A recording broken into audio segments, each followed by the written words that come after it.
India জোটের সঙ্গে আপনি বেইমানি করেছেন। মমতাকে কেন বেইমান বললেন অধীর? ইন্ডিয়া জোটের সঙ্গে বেইমানি করেছেন বাংলার মুখ্যমন্ত্রী মমতা বন্দ্যোপাধ্যায়। এবার সরাসরি সেই অভিযোগ আনলেন কংগ্রেস নেতা অধীর রঞ্জন চৌধুরী। তার মতে গাছে তুলে মই কেড়ে নেওয়ার মতো কাজ করেছেন মমতা বন্দ্যোপাধ্যায়। নিজেই বলেছেন জোটের নামকরণ তিনি করেছেন, আবার সেই জোট থেকে কাউকে না জানিয়ে বেরিয়ে এসেছেন তিনি। কিন্তু কেন অধীর রঞ্জন চৌধুরী এই তোপ দেখেছেন মমতা বন্দ্যোপাধ্যায়কে? কারণ মমতা নিজেই সেই বল বাড়িয়ে দিয়েছেন। কৃষ্ণনগর থেকে ভোটে প্রচার শুরু করতে গিয়ে তিনি বলেছেন, রাজ্যে কংগ্রেসকে ভোট দেওয়া মানে বিজেপিকে ভোট দেওয়া, সিপিএমকে ভোট দেওয়া মানেও বিজেপিকেই ভোট দেওয়া।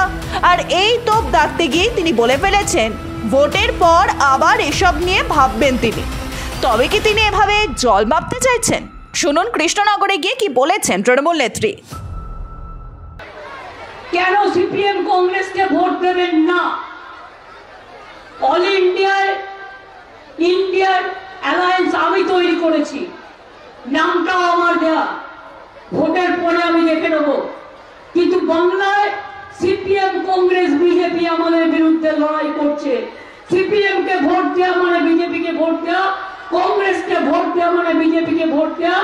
আর একটা লেজুর পার্টি মুসলিম পার্টি হয়েছে, সেটাকে ভোট দেওয়া মানে বিজেপিকে ভোট দেওয়া, আর বিজেপিকে ভোট দেওয়া মানে বিজেপিকে ভোট দেওয়া। লড়ছি আমরা একলা।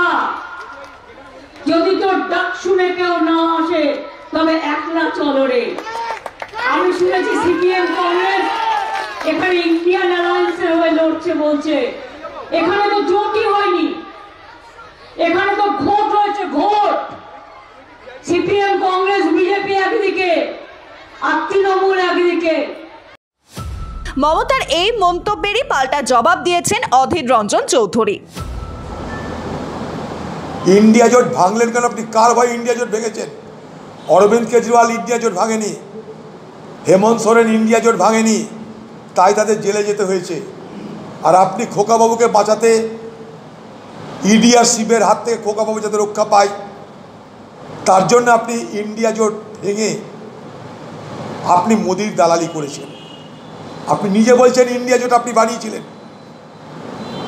সেই ইন্ডিয়া জোট ভাঙলেন কেন আপনি? কাকে খুশি করতে, কার হাত থেকে বাঁচতে? আমার প্রশ্ন আপনার কাছে থাকলো। আপনারা বলবেন অধীর চৌধুরীর জন্য। ইন্ডিয়া জোটে যখন নাম দিয়েছিলেন আপনি, তখন অধীর চৌধুরী কোথায় ছিল? তখন অধীর চৌধুরী কি আপনার সুনাম করেছিল? তখন অধীর চৌধুরীকে আপনার বিরোধিতা করেনি?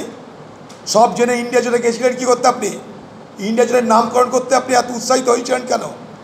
রাহুল গান্ধীকে নেতা বলতে গেছিলেন কেন? তারপরে বেরিয়ে আসার কারণটা কি কি? মানুষ এগুলো সব জানে। ইন্ডিয়া জোটের সঙ্গে আপনি বেইমানি করেছেন। অরবিন্দ কেজরিওয়াল করেনি, হেমন্ত সোরেন করেনি, তাই তাদের স্থান জেলে হয়েছে। আর আপনি দালালি করেছেন বলে আপনার স্থান জেলের বাইরে হয়েছে, খোকাবাবুর স্থান জেলের বাইরে হয়েছে। একসময় এই ইন্ডিয়া জোট তৈরি করার জন্যই ঝাঁপিয়েছিলেন মমতা বন্দ্যোপাধ্যায়। অনেকে বলতেন প্রধানমন্ত্রী হওয়ার স্বপ্ন দেখতেন তৃণমূল নেত্রী, তাই জোট গড়ার পথে হেঁটেছিলেন তিনি। কিন্তু যখনই দেখেছেন সেই বেলুন চুপসে গেছে, তখনই পিছু হটে নিজের জমি ধরে রাখার চেষ্টা করেছেন তিনি। আবার ইন্ডিয়া জোটের মিটিংয়ে ডেরেক ওব্রায়ানকে পাঠিয়ে ভবিষ্যতের পথ খোলা রাখছেন। এটাকেই দ্বিচারিতা বলেছেন বিরোধীরা। বলছেন বেইমানি করাই অভ্যেস মমতা বন্দ্যোপাধ্যায়। এ ব্যাপারে আপনার কি মত? লিখে জানান আমাদের। প্রতিবেদনটি পছন্দ হলে লাইক করুন, শেয়ার করুন আর অবশ্যই সাবস্ক্রাইব করুন। ব্যুরো রিপোর্ট, মাধ্যম।